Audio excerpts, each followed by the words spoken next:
Good afternoon. Welcome in. This is the Joe Gaither Show on MizzouCentral. This is the Joe Gaither Show on BCCentral. We're going to do a little mashup today, do two episodes in one, because we got a big game this weekend. Thank you all so much for watching us on the MizzouCentral YouTube channel, MizzouCentral on SI, and on the BCCentral Boston College on SI YouTube channels, or checking us out on the Joe Gaither Show on MizzouCentral on Spotify, Apple Podcasts, and Amazon, and likewise for the Joe Gaither Show on BCCentral. We're going to have a lot of fun today. We're going to welcome on our friends Joey Van Zummeren and Kim Rankin, as we got some undefeated football teams squaring off this weekend at Faroe Field. Make sure you follow Joey Van Zummeren at JoeyVZ_. Follow Kim Rankin at KMRankin1 on the Twitter machine, and read all their great work. MizzouCentral, Missouri Tigers on SI, and BCCentral Boston College on SI as well.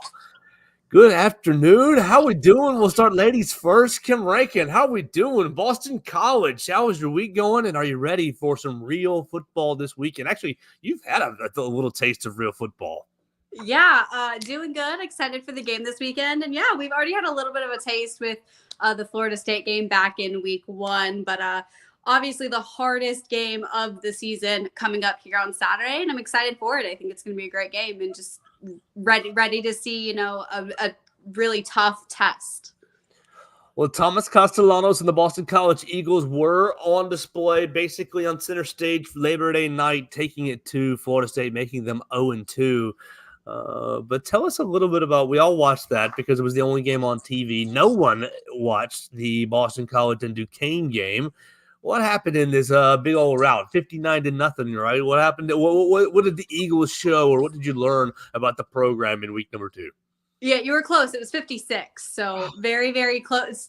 Very close. Not much of a difference. But yeah, it was basically just Boston College, Thomas Castellanos went 9 for 10 for 234 yards and 4 touchdowns, and was out of the game by the second half. He only played the first half. So I think the biggest thing from that game was really just seeing what the second string looked like in the second half, because you can see what this first string does for Florida State. You could see what they did in the first half. I think they scored 42 points in the first half, and then just scored 2 touchdowns after that in the second. So, I mean, it was just an absolute domination for the Eagles. Just, I guess, for a little bit of a way to welcome fans back into Alumni Stadium for the first home game of the season. So just lots of Eagles showing out on both first and second team there on Saturday. Okay, a huge blowout for Boston College, and the good vibes are really going high in Chestnut Hill. So they got a huge game this week. And so let's turn to our other friend, Joey Van Zummeren, who's working with us at the Joe Gaither Show on MizzouCentral, covering all things Missouri Tigers, and the Missouri Tigers are 2-0. The last time we talked, Joey said this Buffalo team might be a little bit of a test. Well, they passed the test with flying colors. 38, right? Is that what I have? 38-10? 38-0, yep. Oh, goodness gracious. Absolutely blowing them out. And Brady Cook really kind of spamming them with Luther Burton there to get the offense sparked at the very beginning. Did you learn anything? Have you learned anything yet about Missouri beating Murray State and Buffalo through 2 weeks? That's been the main point of conversation. And even after this Buffalo game is like, well, what really did we learn about this team? And it's still difficult to tell with as many positive takeaways as you could have from those first 2 games. It's like, all right, how much salt, are we having the amount of salt you would see on a Wendy's burger with these takes, or is it more so just a little dousing? And so that's what Boston College is really going to provide, a really good, I don't want to use the word test, but a good checkpoint for Missouri to see where they're really at, to see how legit this team is. Not to take away from their number 24 ranking, but I think a lot of that is exactly what I hate about the polls, and that it's just so much based on, a lot of it is the fact that they beat Florida State 2 weeks ago when Florida State was ranked number 10, and Florida State clearly is not the 10th best team in the nation. So no matter what, though, it's going to be, like Kim said, the toughest test for Boston College likely that they'll face all season, and the first one for Missouri before they start SEC play. All right, so yeah, we're looking at it, 11:45. Boston College rolls in there as a 16.5-point underdog.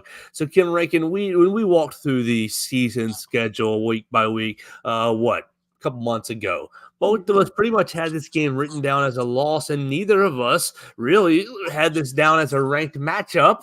So you're kind of playing with a little house money. You're 2-0. You're going into Faurot Field. You're another 16-point underdog. They were 16, 17-point underdog against Florida State. So how can Bill O'Brien kind of repeat the script for going into another top 10 team's house and hopefully trying to steal a win? Yeah, I think the main thing is just do what they've been doing. And that was kind of the main focus all week from Bill O'Brien and the players, is just play their style, what they can do, and take it one snap at a time, one play at a time, one drive at a time, rather than focusing on maybe if something doesn't go your way the previous possession, don't think about it the rest of the game because it might mess you up down the line. They're really just focused on taking everything one little bit at a time and just doing what they can do. And although Florida State, like Joey talked about, wasn't the 10th best team in the nation when Boston College came into town in Tallahassee on Labor Day night, they're still a very dominant ACC program. And a lot of that ranking was because of last year. But, no matter, how bad Florida State ends up looking down the line this season, I still feel like that's going to be an impressive win. And I think that shows that they are a better team than last year. And I think they can put up a fight against Missouri. Like you said, we both picked Missouri to win, though, Joe. I still think that, not to get ahead, I still think Missouri's going to come out with the win there. I think they're just a better overall team. But I think it's going to be close. I think it's going to be a lot closer than a lot of people anticipated. And I think Boston College is going to at least put up a fight throughout the entirety of the game until the clock hits triple zeros. All right, so Joey, Boston College is going to bring in a very mobile quarterback in Thomas Castellanos, and you heard Kim say it, 9 of 10 last week. Not throwing the ball too much, and didn't throw the ball too much against Florida State either. So a lot of the questions this year for Missouri was on the defense. How will the defense replace the defensive coordinator, and how will they replace a lot of the production in the secondary and really some production up front as well? Johnny Walker Jr. got his first sack of the season this week. Let me just throw it to you. In handling a mobile quarterback, how do you think Missouri is going to be able to do that this week? Yeah, you mentioned Castellanos' stat line last week, only 9 completions, but 223 yards, something like that. So he's averaging 25 yards per reception, which is crazy. But yeah, what we were talking about with Buffalo last week, we thought it was going to kind of be a kind of an experiment, kind of for Missouri to throw everything at the board to test out things against a mobile quarterback on the defensive side of things. However, Buffalo, I can't remember a single play where quarterback CJ Agbana took it down and ran with it. He did have a few rushing attempts. Most of those were designed quarterback runs, and that's something that Drinkwitz highlighted before facing Buffalo. With Castellanos, a lot more out-of-pocket stuff that makes it sound like it's uncalled for. But stuff that he scrambled out of pocket, out of structure is a better term for it, where he tucks it down and run with it. And that was something that Drinkwitz highlighted too, that last year with Boston College, Castellanos wasn't really getting a lot of that out of structure opportunities. They were kind of putting him in a box a little bit more. Now this year, at least in the first 2 games, has a lot more freedom to make those decisions for himself. So we'll see how this team does against true mobile quarterback. We saw last week it looked like Corey Flagg was the main guy. I don't know if he was put on quarterback spies that much, but Corey Flagg was the main one helping out and defending the run game with the quarterback. I would expect that to be the same this upcoming week. I think Khalil Jacobs, the South Alabama transfer, is also going to help out there. But Corey Flagg just covers a lot of space quickly. He's bigger than Tyron Hopper, Mizzou's inside linebacker from last year, but he kind of has that same range of movement, at least horizontally, where he just has a really long stride and is able to track down runners in seconds. So I have no doubts that this Mizzou defense has the talent to contain Castellanos at least. All right, so on Labor Day night, Kim, when we were watching Boston College play Florida State, one thing that I really took away from it, at least through the screen, was, okay, this team knows who they are. This team knows what they want to do, get after teams by running the ball downhill and kind of letting Castellanos pick his spot to throw the football. And they've seen that over 2 weeks. But one thing that I guess I didn't really predict was the multiple backs in the backfield. Trayshawn Ward, Cairo Show, Turbo Richard, all three backs with over 100 yards on the season. Obviously, you're still waiting on your first touchdown from Turbo Richard, but you've got three backs and then a mobile quarterback who, he's not even in the top three. The other three guys are out rushing him through the first 2 weeks. What have you made of this running back by committee, and how can they kind of all work together to bring that physicality to Missouri? Yeah, I mean, like you said, the running backs have been really, really beneficial to the Eagles offense this season, but it's not just the fact for their ground game. I mean, Trayshawn Ward specifically was the top receiver in that Florida State game in week 1. And he led all the receivers in receptions as a running back. So I definitely think that, with the depth of being able to use running backs as receivers as well to kind of help out, gives them a little bit of a threat to the offense. And I think with Trayshawn Ward and especially Kai Robichon, if some of the offense or the wide receivers like Jaron Bradley or Lewis Bond really, really step up, then I think they could definitely be a threat on Saturday. But that's definitely what I'd look for, is some step up from the receivers and the mix of the running backs also in receivers positions. All right, Joey, when watching Missouri over the last 2 weeks, there have been – obviously Luther Burton is the man, and Theo Weiss had a pretty nice little game against Buffalo as well. And the running backs have looked good in their action, but there have been points in both games against inferior opponents where it's just kind of lulled out a little bit offensively. You got off to the big lead against Murray State, and then it kind of felt like it lulled out. And then right here against Buffalo, it seemed like it was a slow start before you really started to put some points on. So what's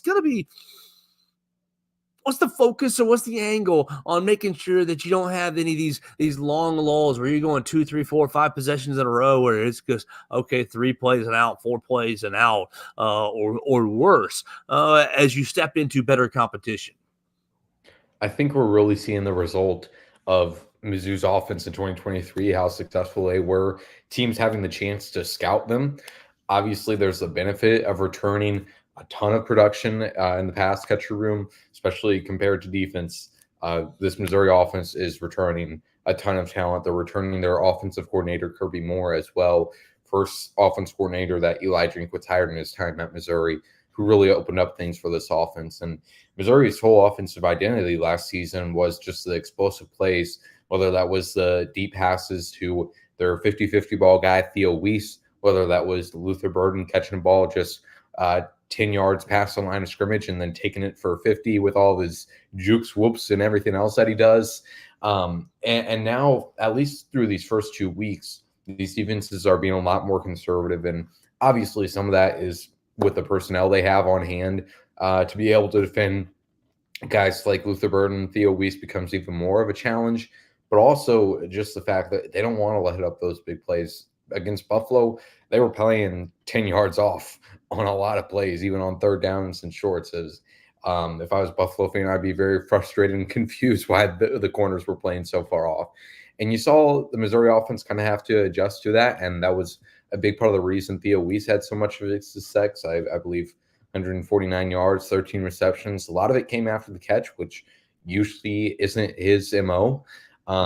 But he was really able to take advantage of that. Luther Burden exited the game before the end of the first half with illness. He should be able to go to this in this game. So we'll see what Boston College's defense's approach to this one.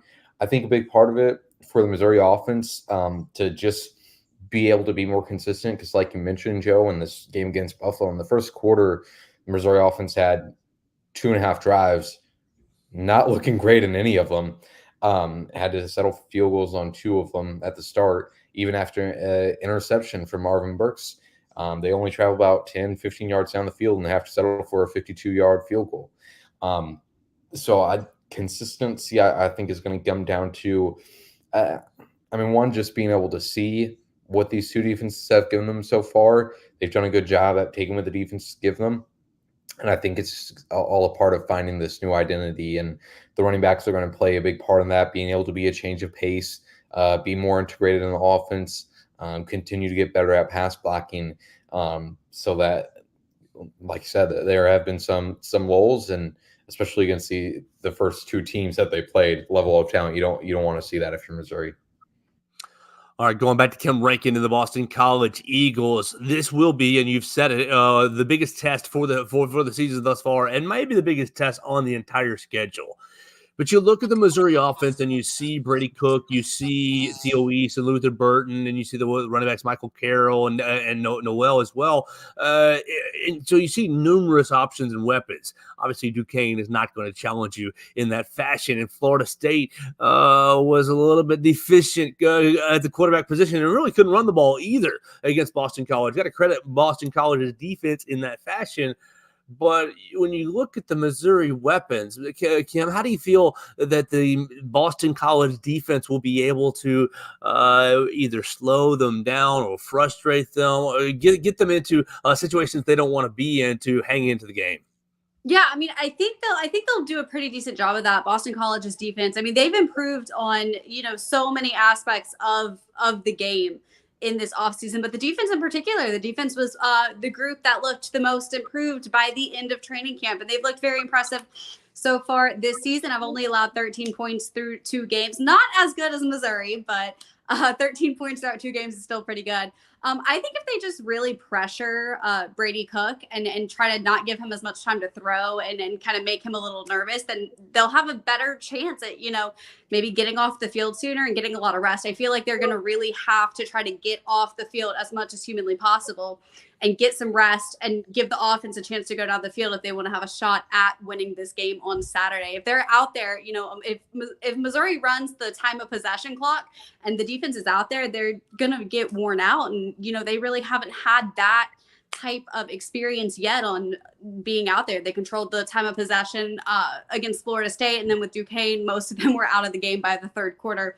So they really haven't had that challenge of trying to get off the field, trying to get rest and trying to do that in between. And I think if they can just find ways to maybe, switch possessions a little bit, they'll be in good shape. Joey, we've talked a lot about the Missouri offensive line and obviously the addition of Caden Green. And, okay, we bumped him inside the guard. But on Saturday, it's going to be a huge matchup. And if Boston College is going to pull the upset, they're going to need their guy, Donovan Ezaraku, to pressure Brady Cook a lot, get into the backfield and make him feel it. So how do we feel about Marcus Bryant holding up in pass protection against an elite pass rusher in Donovan Ezaraku? Yeah, and in fact, when Kim mentioned this Boston College defensive line, I was looking at the pressure that Brady Cook has faced in these first 2 weeks because it hasn't been a lot. On the few ones he's had, he's dealt with it pretty well, but again, hasn't been a lot. And there's only 9 pressures allowed on the year, 5 of them coming from Marcus Bryant.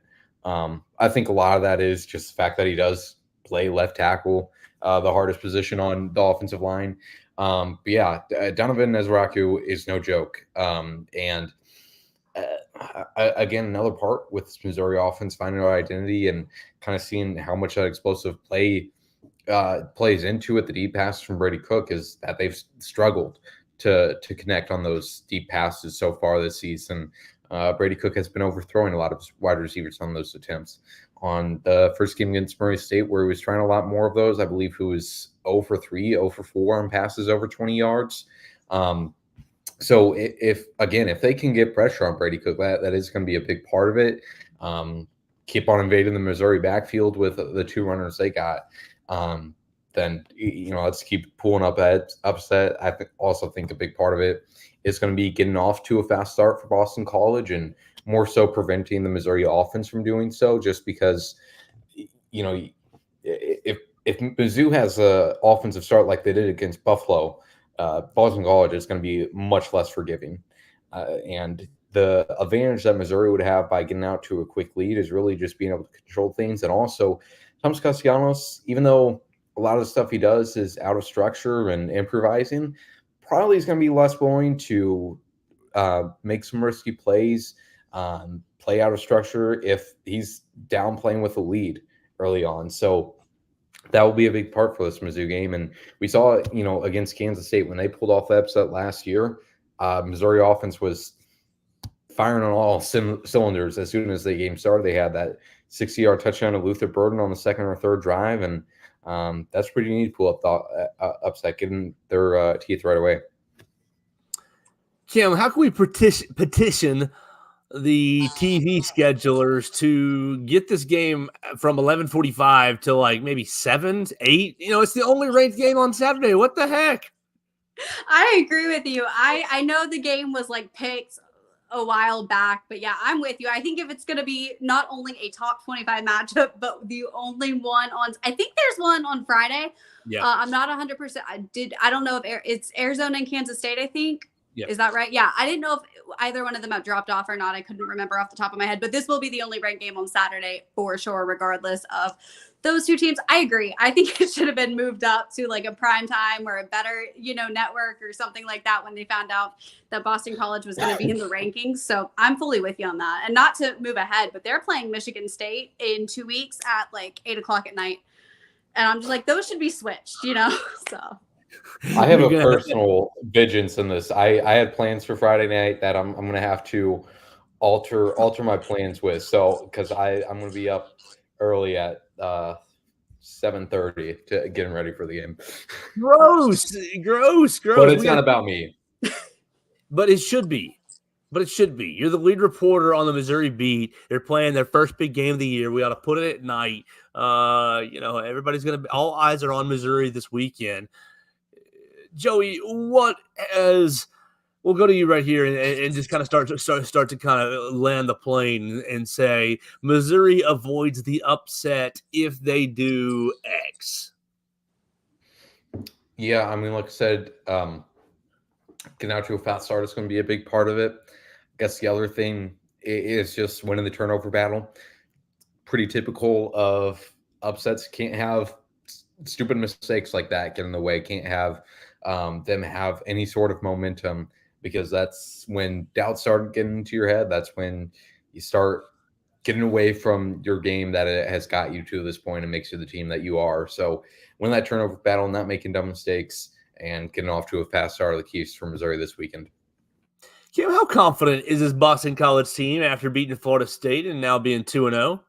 They're very confident. They even talked about, I wrote a story on it yesterday, but we talked to Boston College wide receiver Lewis Bond yesterday during media availability after practice. And somebody asked him how he felt playing an SEC opponent, especially, with the SEC being the best conference in college football and especially a top ranked program in the SEC.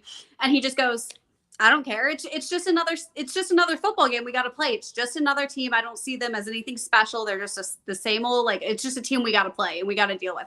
So they're very locked into just thinking of it as just this game. It's just, they're not looking at, the number 6 in front of Missouri's title, and rightfully so to an extent, but they've been really focused on just being like, yeah, it's just another team. Like, obviously they'll do, game notes and look at game footage, but they're pretty locked in. They even had Bill O'Brien talk yesterday, and a media member asked him something about Michigan State because they had just released the time for week 4, and he cut the media guy off and said, no, just Missouri. Appreciate the question, but we're just thinking of Missouri. We're not talking about Michigan State until next week, and went on to the next question to talk about the Tigers. So they're very locked in, very focused, very ready for this game. They know what they have to do. Whether that shows up on the field or not is one thing, but their mindset is definitely there for this matchup. All right, you said they know what they have to do. Bill O'Brien already won top 10 win and a 16-point basically cover / outright win under his belt in Boston College. What needs to happen to make it 2? Yeah, I think the big thing is controlling. I said it a little bit earlier, kind of controlling the time of possession. And I think that's what happened with Florida State. I mean, you look at the final box score from that game, and it really doesn't do it justice. I mean, through the first little over 1 quarter, Boston College had the ball for, I think, 14 and a half minutes versus 2. And a lot of that was, DJ throwing a lot of incompletions, getting the offense out really quickly. But I think if they just control the time of possession and really just limit penalties, which is something that has been huge for the Eagles, it's something Bill O'Brien has talked about during the offseason training camp. It's definitely one of those notes that they have had.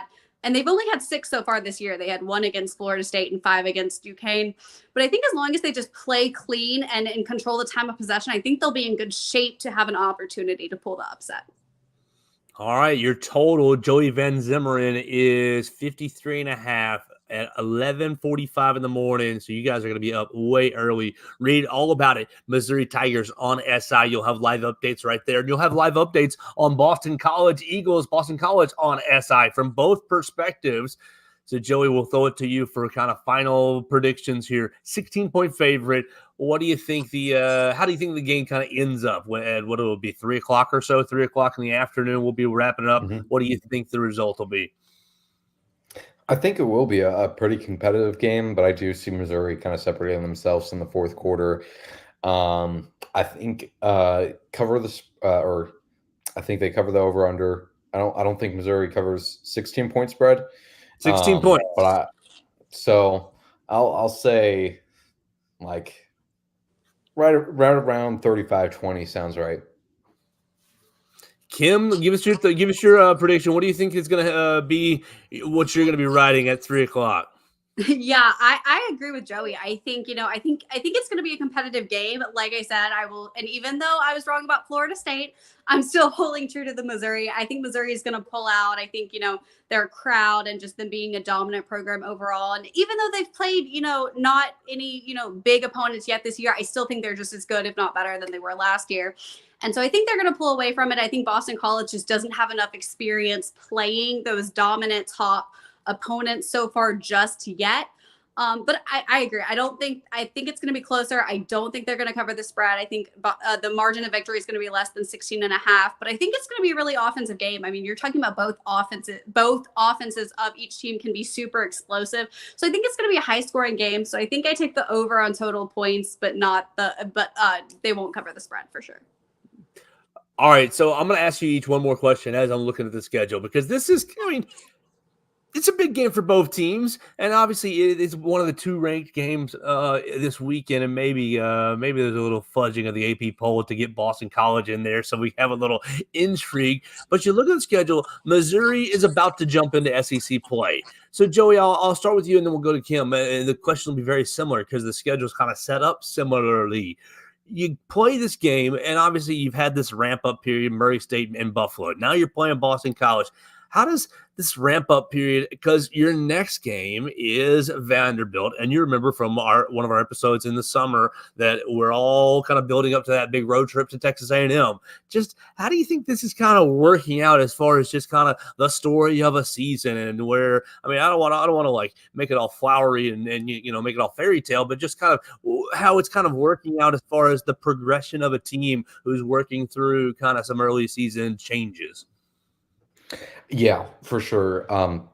I think Missouri has benefited from having the schedule the way it is, having 2 light opponents to start off, because they have shown in these 2 games, no matter how dominant they have been, that they kind of needed those 2 games to work some things out.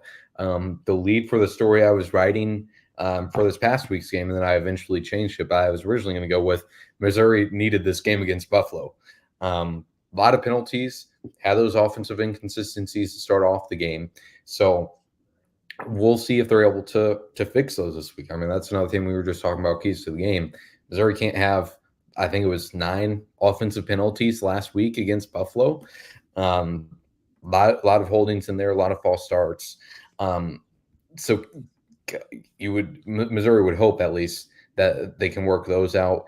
As far as what this game means going forward, it is interesting. I think to have this win over already a ranked team, that was the knack on them last year, that they didn't beat any ranked teams, but that was just out of the teams that finished in the top 25 of the AP poll. They beat plenty of teams along the way that were ranked at the time. But to be able to this weekend be the only team in the top 10 playing any other top 25 team is a great opportunity to shake things up in the polls. So if they lose it, it's going to be pretty detrimental to their season, obviously.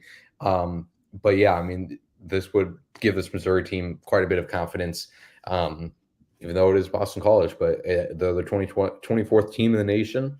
And to get this win would give them a heck of a lot of confidence heading into SEC play, especially with a Vanderbilt team that looks tougher than they probably initially expected.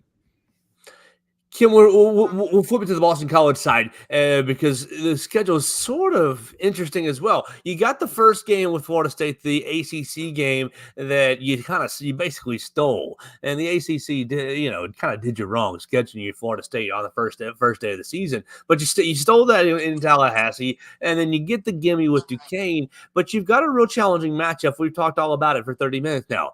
Next week, you kind of just tease Michigan State, and the week after Western Kentucky. So you're wrapping up your non-conference schedule, win or lose against Missouri. How can the result basically give you confidence or give you something to build on to close out the non-conference schedule with hopefully 2 wins against Michigan State and Western Kentucky? Yeah, I mean, regardless of what happens with, possibly Michigan State or Western Kentucky or even this game, I think if Boston College does pull the upset or even just plays a tight game, I think that really shows a lot for this program because we're talking about a college football playoff that actually has room for error this year. I know Boston College, people talk about them wanting to get into the playoffs. Like I see a lot of fans talking about it, but realistically, coming from a 7-6 season, it's not super probable to think that they are going to automatically jump into the playoff the following year with a first-year head coach who has not coached in collegiate football since 2013.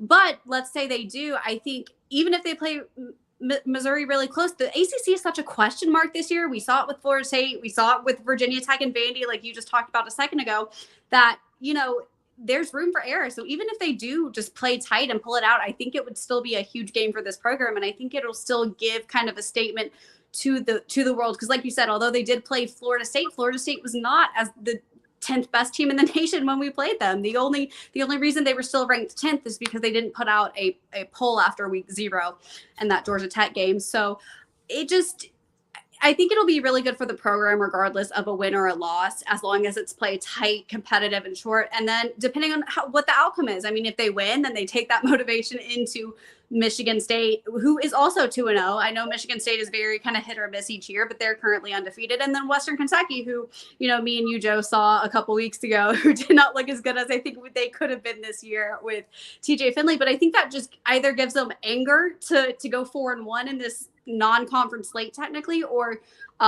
gives them the motivation to go into ACC play, possibly 5-0. So I think it's huge for the program regardless of the outcome. But I think as long as they play it tight, not only will that make a statement to kind of the college football world about this team and this program, but I think it'll also help, even if they do end up losing, and possibly trying to get into the playoff and where they want to be at the end of the season.